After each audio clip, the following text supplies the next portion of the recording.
நேயர்கள் அனைவரையும் ரொம்ப முக்கியமான செய்தியோடு நான் உங்களை சந்திக்கின்றேன். இந்தியா என்ன நாடு? இந்திய அரசியலமைப்பில் என்ன சொல்லப்பட்டிருக்கிறது? கிறிஸ்தவ சமூகத்தை சார்ந்த, புராட்டஸ்டன்ட் கிறிஸ்தவ சமூகத்தை சார்ந்த சாமுவேல் கமலேஷன் என்ற அதிகாரி ஹிந்து சமூகத்தினுடைய வழிபாடுகளை செய்ய மறுத்ததால் டிஸ்மிஸ் செய்யப்பட்டு ஹைகோர்ட்டிலிருந்து அவற்றை டெல்லி கோர்ட்டிலிருந்து எடுத்து சேர்ந்து சுப்ரீம் கோர்ட்டுடைய தலைமை நீதி, அதாவது நீதிபதி மரியாதைக்கும் கண்ணியத்துக்கும் உரிய சூரியகாந்த் அவர்கள் அதை உறுதி செய்திருப்பது நிறைய கேள்விகளை நமக்கு எழுப்புகிறது. சாமுவேல் கமலேஷன் என்கின்ற ஒரு தென் மாநிலத்தை சார்ந்த புராட்டஸ்டன்ட் கிறிஸ்தவர் சாமுவேல் கமலேஷன், இவர் இந்திய இராணுவத்தில் அவர் ஒரு பிரிகேட் லெப்டினன்ட். அவர் குதிரைப்படையினுடைய தலைமை பொறுப்பில் இருக்கிறார். வழக்கம் போல் தனது படைகளை தேசத்திற்காக அவர் நடத்துகிறார். அந்த குதிரைப்படையின் ஆர்மியில் 2 வித செக்ஷன்ஸ் இருக்குங்க. ஒன்று ரஜ்பூத், மற்றொன்று சீக்ஸ் ரெஜிம். அப்படி இருக்கிற போது ரஜ்பூத்துகளுக்கு அவர்கள் ராஜ்பூத் என்ற சமூகம், அவர்கள் இந்துக்கள். சீக்கியர்களுக்கான ரெஜிம்ல அந்த படை வீரர்கள் சர்வ தர்ம பிரார்த்தனை கூடம் ஒன்று இருக்கிறது. எல்லா மதங்களுடைய பஜன்களை பாட வேண்டும். அப்படி இருக்கின்ற போது சீக் ரெஜிமாக இருந்தாலும் ராஜ்பூத்துடைய ரெஜிமாக இருந்தாலும் சர்வ சமய பஜன்ல இவர் கலந்து கொள்ள வேண்டும். யாரு? சாமுவேல் கமலேஷன் கலந்து கொண்டு அந்த பிரார்த்தனையை நடத்த வேண்டும். இப்ப என்ன பிரச்சனை? அவர் நீக்கப்பட்டார், டிஸ்மிஸ் செய்யப்பட்டார். மாகாண கோர்ட்டிலிருந்து மத்திய உயர்நீதிமன்றம் வரைக்கும் அவரை உறுதி செய்கின்றது. இது சரிதானா அப்படின்னு நம்ம பார்ப்போம். இப்ப என்ன நடக்குது அப்படின்னா, சாமுவேல் என்ன செய்யறாருன்னா, சாமுவேல் கமலேஷ் எல்லாம் நடத்தி அந்த கோயில்ல போய் ஒரு ஷூ எல்லாம் கலத்துறாரு. ஏங்க, அந்த ராஜபூத்துகளிடத்துல கோயில்ல ஷூவை கலத்துறாரு, தலப்பாக எல்லாம் எல்லாமே கலத்தி அந்த மரியாதை செலுத்துறதை எல்லா முறையும் செலுத்து அந்த ராஜ்பூத் கேடர்ஸ் எல்லா ஆர்மியில் எல்லா பணிகளும் இவர் கண்ணியத்தோடு நின்று கையை கட்டி நிற்கிறார். உள்ள கூப்பிட்டு கற்ப கிரகத்துல பூசை செய்யறதுக்கு அவரை கூப்பிடும்போது அவர் மறுக்கிறார். சாமுவேல் என்ன சொல்றார் அப்படின்னா, நான் ஒரு புராட்டஸ்டன்ட் கிறிஸ்டியன், நான் கற்ப கிரகத்துக்குள்ள நுழைய மாட்டேன், நீங்க நல்லபடியா அதை செய்யுங்க, நான் வெளியே நின்றுக்கிறேன், கோயிலுக்குள்ளதான் நிற்கிறார் அப்படின்னு அவர் மறுக்கிறார். இராணுவம் என்ன சொல்லுது? நீந்தான் தளபதி, நீந்தான் லெப்டினன்ட், பட் நீ உள்ள போகணும் அப்படின்ட்டு சொல்லி அதை மறுத்ததின் காரணமாக சாமுவேல் கமலேஷன் டிஸ்மிஸ் செய்யப்பட்டதுதான் இந்திய அரசியல் மாண்புகளில் பெரும் கேள்வியை ஏற்படுத்தியிருக்கிறது. ஒரு புராட்டஸ்டன்ட் கிறிஸ்டியன் அவர் சொல்றாரு, thou shall not worship another god. அதாவது எனக்கு கொடுத்திருக்கக்கூடிய பிபிலிக்கல்ல பைபிள நீ தேவனல்லாத மற்ற கடவுள்களை ஆராதனை செய்யக்கூடாது. thou shall not worship another god.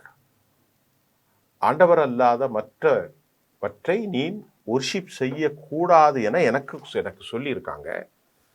நான் ஐ பிலீவ், நான் நம்புறேன், ஐ ட்ரஸ்ட், நான் அதை ஆராதிக்கின்றேன், அதிலிருந்து எனக்கு வெளியே வர முடியாது, நீங்க சிறப்பாக செய்யுங்க நல்லபடியா அப்படின்ட்டு அவர் நிற்கிறார். உள்ளதான் நிற்கிறார்.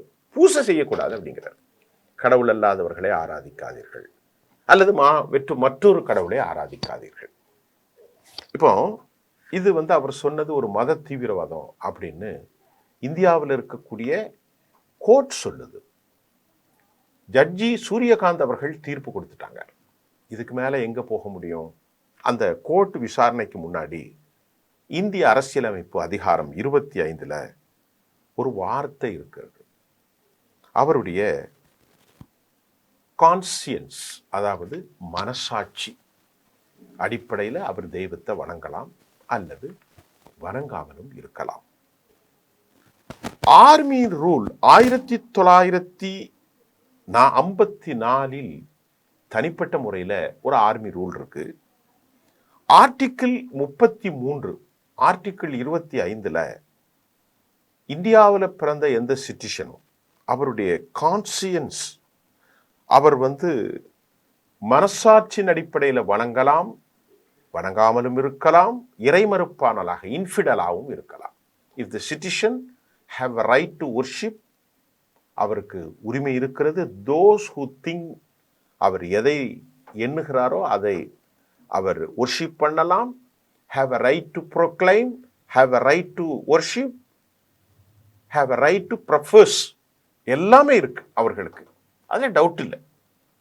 அது இங்கர்சாலிசமாக இருந்தாலும் கிறிஸ்தவமாக இஸ்லாமாக எதுவாக இருந்தாலும் அவர்களுக்கு எந்த தடையும் இல்லை. இப்ப 25வது ஆர்டிக்கிள் படி சாமுவேல் கமலேஷன் தான் விரும்பிய கடவுளை அந்த கொள்கை ஏற்றுக்கொண்டதால் thou shalt not worship any other god, another god, மற்றொரு கடவுள்களை நீ ஆராதனை செய்வதிலிருந்து தவிர்ப்பாயாக என்று சொன்னதை ஒபே பண்றார். ஆனால் அவர் எந்த நிலையிலும் பிற கடவுள்களை பழிச்சு இழித்து பேசினால் மட்டும்தான் தப்பு. அவர் அப்படி பேசல. நீங்க செய்யுங்க, அவர் நான் ஷூ எல்லாம் கலத்திட்டு கண்ணியத்தோடு நிற்கிறேன், எனக்கு அது தெரியாது. இதுதான் அவர் நடந்துகிட்டது. இப்போ கோபால் சங்கர் நாராயணன் ஆர்குமெண்ட் உச்ச நீதிமன்றத்தில் போது, கோபால் சங்கர் நாராயணன் அவர் ஒரு சிறந்த லாயர். அவர் சொல்றாரு, ஐயா இது ஒரு செக்யூலர் கோட்பாட்டுக்கு எதிரானது. இந்தியா ஒரு மதச்சார்பின்மையான நாடு. இந்திய அரசியலமைப்பு 14, இந்திய அரசியலமைப்பு 25, இந்திய அரசியலமைப்பு ஆர்டிக்கிள் 33 எல்லாம் ஒரு தனி மனிதனுக்கான உரிமைகளை, நியாயத்தை கொடுக்கிறது என்று அவர் சொல்கிறார். ஆக உச்சநீதிமன்றத்தில் சூரியகாந்த் என்ன சொல்கிறார்? கோபால் நாருடைய இந்த வாதத்தில் இவர் சொல்லுகிறார், இஸ் அ ப்ரொபஷனலிசம், அதாவது இதற்கு எந்த சலுகையும் கிடையாது என்று யார் சொல்கிறா? 33 படி இந்திய அரசியலமைப்பு 33 கொடுத்திருந்தாலும் இராணுவத்தில் பணியாற்றுவதற்கான ஸ்பெஷல் பிரிவிலேஜஸ் எதுவும் இல்லை. அவர்கள் ஒபே, கீழ்ப்படிதல் என்ற ஒரே வார்த்தை மட்டும்தான் உள்ளது. அவர் கீழ்ப்படிய மறுத்தார். அவர் தனது வேதத்தை படி நடக்க முனைந்தார்.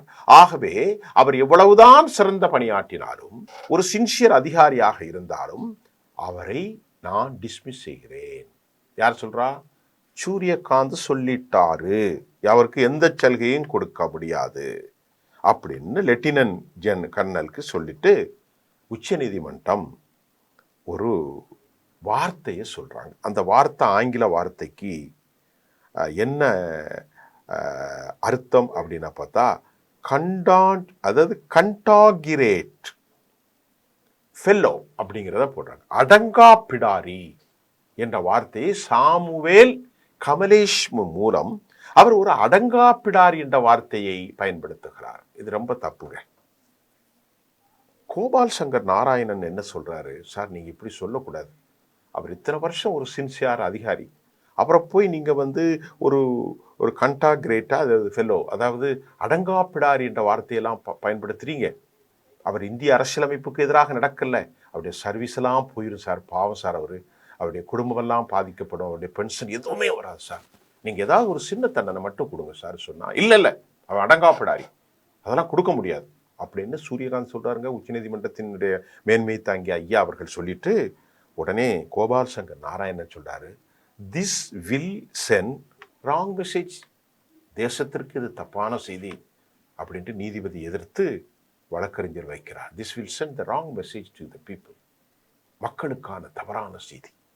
உடனே சூரியகாந்த் உச்ச நீதிமன்றத்தினுடைய நீதிபதி சொல்றார், no, this will send the strong message, இது நாட்டுக்கான சரியான செய்தி அப்படின்னு உச்ச நீதிமன்றம் சொல்கின்றது. ஆர்டிக்கிள் 22, 25, ஆர்டிக்கிள் 33 இதெல்லாம் ஒரே வார்த்தை தான், எக்ஸப்ட் இராணுவம் என்று. இப்போ அவர் ஒரு கிறிஸ்தவ புராட்டஸ்டன்ட் அதிகாரியான சாமுவேல் கமலேஷன் ராஜ்பூத் ஹிந்து கடவுள்களை கும்பிட அவர் மறுத்ததால் அவர் தேவனுடைய அவர் shall not worship another god. நான் இதுல ஃபெய்த் வச்சிருக்கிறேன், நான் இராணுவத்துக்கு சிறப்பாக செயல்படுறேன், ராஜ்பூத் சமூகத்தினுடைய ஹிந்து அனுஷ்டானங்களுக்குள்ளே நிற்கிறேன், மரியாதை கொடுக்குறேன், ஆனால் கற்ப கிரகத்துக்குள்ள என்னால் போக முடியாது சார் அப்படின்னு சொன்னால் எந்த அளவிற்கு இந்தியாவுடைய மதச்சார்பின்மை மோசமடைகிறது என்பதை this will send to the wrong message to the all Indian people, citizens சொல்றாரு. this will not send this no this will send a strong message அப்படின்ட்டு அவர் சொல்றாரு. இப்போ இதே விஷயம் 2017 நடந்துச்சு. இன்னைக்கு எப்படி சந்திரசூட் சொன்னாரோ இன்றைக்கு எப்படி சூரியகாந்த் சொன்னாரோ அதே மாதிரி தாடி வைத்த முகமது ஜுபேர் ஒரு ஏர்ஃபோர்ஸினுடைய ஃபிட்டரா இருந்தார். அவருக்கும் இப்படித்தான் தீர்ப்பு வழங்கப்பட்டார். இது 11/1/2001 இந்த நோ பெர்மிஷபிள், இதுக்கு பெர்மிஷன் இல்லை, சீக்கியர்களுக்கு மட்டும் உண்டுன்னு முகமது ஜுபேருக்கு சந்திரசூட் கொடுத்தார். இதே மாதிரி இராணுவத்தில் பொறுத்தவரை ஈக்குவாலிட்டி லெப்டினன்ட் சாமுவேல் கமலேஷ் அதை மறுத்திருக்கிறார் ஒபே பண்றதுக்கு என்று சொல்லப்படுகிறது. தோழர்களே, இந்தியா கொஞ்சம் கொஞ்சமாக ஹிந்துத்துவா அடிப்படையிலே மாறுகிறதா? இதை நம்ம தொடர்ந்து பேசுறோம். மேன்மை தாங்கிய உச்சநீதிமன்றத்தின் நீதிபதி சந்திரசூட், அதற்கு பிறகு இராணுவம் பாபரி மஸ்ஜித் தீர்ப்பு, இப்பொழுது புராட்டஸ்டன்ட் கிறிஸ்தவ அதிகாரியான சாமுவேல் கமலேஷ், அதே மாதிரி ஏர்ஃபோர்ஸுடைய அதிகாரி ஜுபைர் 2017 அவர் தாடி வைப்பதற்கு மறுப்பு. ஹிஜாப் சட்டத்தில் 19(1) படி right to practise, right to freedom, right to dignity, article 14, article 19 equality, article 21 கண்ணியம். இதன் அடிப்படையில் அவர் ஹிஜாப் அணிந்து கொள்ளலாம் அந்த பள்ளி சிறுமி என துஷா துலியாவுடைய தீர்ப்பு வழிகாட்டிய பிறகு குப்தா அதை மாற்றுகிறார். யூனிஃபார்மிட்டி என்று RSS சொல்வதை, சங்க பரிவார் சொல்வதை இன்றைக்கு கோர்ட் உறுதி செய்திருக்கிறது. Uniformity, India is not a uniformity. Unity இருக்கலாம், it is impossible to establish uniformity. மக்களுக்கிடையே உணர்வுகளின் பால், தேசத்தின் பால் ஒற்றுமை ஏற்படுத்தலாம், ஆனால் எல்லோரும் ஒரே கலாச்சாரத்தில் யூனிஃபார்மாக இருக்க வேண்டும் என்பது சாத்தியம் அல்ல. உள்ளார்ந்த யூனிட்டி, உணர்வுகளால் யூனிட்டி, அது கொண்டு வரலாம். இது என் தேசம், என் மக்கள், எம் நாடு, எம் சகோதரன். ஆனால் எல்லோரும் ஒரே மாதிரி உணவடைய வேண்டும், எல்லோரும் ஒரே கடவுளை வணங்க வேண்டும், எல்லோரும் ஒரே சட்டத்தில் இருக்க வேண்டும் என்பது இந்தியாவுக்கு சாத்தியமில்லை. இதைத்தான் சங்க அமைப்புகள், சுயம் சேவக்குகள் செய்து கொண்டிருக்கிறார்கள். இப்போ ஆர்டிகிள் 51 ஏஹெச் ஒரு செய்தியை சொல்லுது. அது என்னன்னா, சயின்டிஸ்ட் டெம்பர், இந்திய அரசியல் அமைப்பில் சயின்டிஃபிக் டெம்பர், அது மாதிரி ஹியூமனிசம், அதே மாதிரி ஸ்பிரிட் ஆஃப் என்கொயரி, அப்புறம் இந்த விஷயத்தில் டைரக்டிவ் பிரின்சிபல் 51 ஏஹெச் என்ன சொல்லுது? சயின்டிஃபிக் டெம்பர், ஹியூமனிசம், அடுத்து ஸ்பிரிட் ஆஃப் என்கொயரி, இதெல்லாம் இருக்கிறது. 51 ஏஹெச் ஆர்டிகிள் போய் பார்த்துக்கிடுங்க. Article 24, article 14, article 25, article 19, article 21 dignity, article 14, 19 equality, 21 dignity, article 33, article 51 AH right to practise, 19 C, article 21 கண்ணியத்தோடு உயர்வாக வாழ்றோம். இவ்வளவு சொல்லிட்டாய். இதுல எங்கேயும் யூனிஃபார்மிட்டி பத்தி கிடையாது சார். அவன் நினைக்கிறத பண்ணலாம். ஒரு கேள்வி சார், எவ்வளவு நாடு எப்படி போயிட்டு இருக்கு சார்? நாம திராவிட கடவுள்கள் இருக்குல்ல தமிழ்நாட்டில், நம்ம தமிழ்நாட்டில் சவுத்தில் சொல்ல மாடன் இருக்கார், எனக்கு தெரிய சுடலை மாடசாமி, கருப்பன், சாராயத்தை வைக்கிறாங்க, ஆடு அறுத்து பலியிடுறாங்க. இதெல்லாம் நம்ம இங்கேருந்து தமிழ்நாட்டில் திராவிட ரெஜிம், ராஜ்பூத் ரெஜிம் மாதிரி, சீக் ரெஜிம் மாதிரி சவுத்தில் இருக்கக்கூடிய தமிழர்கள் ரெஜிம்னு ஒன்று வச்சு அங்கே ஆடு அறுத்து, கோழி அறுத்து, படையல் போட்டு, சாராயத்தையும் அல்லது இந்த மயான கொள்ளையில முட்டை போட்டு காவு கொடுக்குறோமே, நம்முடைய கலாச்சாரத்துக்கு ஒரு ரெஜிம் வச்சா அங்கு இருக்கக்கூடிய உயர் சாதி, அங்கு இருக்கக்கூடிய பனியாக்கள், பிராமணர்கள், ராஜபூத்துக்கள், சர்மாக்கள், பஞ்சாபிகள் இதை செய்ய முன் வருவார்களா? மயான கொள்ளையில முட்டையை கொடுக்கணும்னு ஒரு சடங்கை நாம அங்க வச்சிருந்தா செய்வார்களா? பிராமணர்கள் செய்வார்களா? இல்லது பனியாக்களும் பிராமணர்களும் அல்லது குஜராத்திகளும் மார்வாடிகளும் செய்வார்களா? செய்ய மாட்டாங்க. அப்ப அவங்க என்ன நினைக்கிறாங்கன்னா, அவர்களுடைய கலாச்சாரத்தை புகுத்துவதற்குத்தான் இதை சொல்கிறார்கள். ஒரு கடவுளை நிந்தனை செய்யறது நாம ஏற்றுக்கொள்ள முடியாது. சாமுவேல் கமலேஷ் அவர்கள் ஒரு முறையும் கூட ஹிந்து தெய்வங்களை அவர் தவறாக பேசவில்லை. அப்படி பேசியிருந்தால் அவர் கண்டிப்பாக தண்டிக்கக்கூடியவர். சாமுவேல் கமலேஷன் எந்த நிலையிலும் பேசவில்லை. இந்து கடவுளை கண்ணியத்தோடு நடத்த வேண்டும், நடத்துகிறார். இந்து என்பது வேறுங்க. நம்ம திராவிட கடவுள்கள் வேறு, தமிழ்நாட்டுடைய தெய்வங்கள் வேறு. இது சாராயம் குடிக்கும், மயான கொள்ளையில முட்டையை வீசும், ஆடருக்கும் மாடருக்கும் கோழியை திங்கும், இது வேற. அவங்க சொல்லக்கூடிய அந்த சனாதன கடவுள்கள், அதை வணங்க மறுத்த கமலேஷ், என்னுடைய வேதம் சொல்கிறது பிப்ளிக்கல்ல, கடவுள் அல்லாத ஒன்றை நீ ஆராதனை செய்யக்கூடாது, நான் அப்படி வர முடியாது ஐயான்னு சொன்னா, அப்படின்னா நீ வெளியே போ.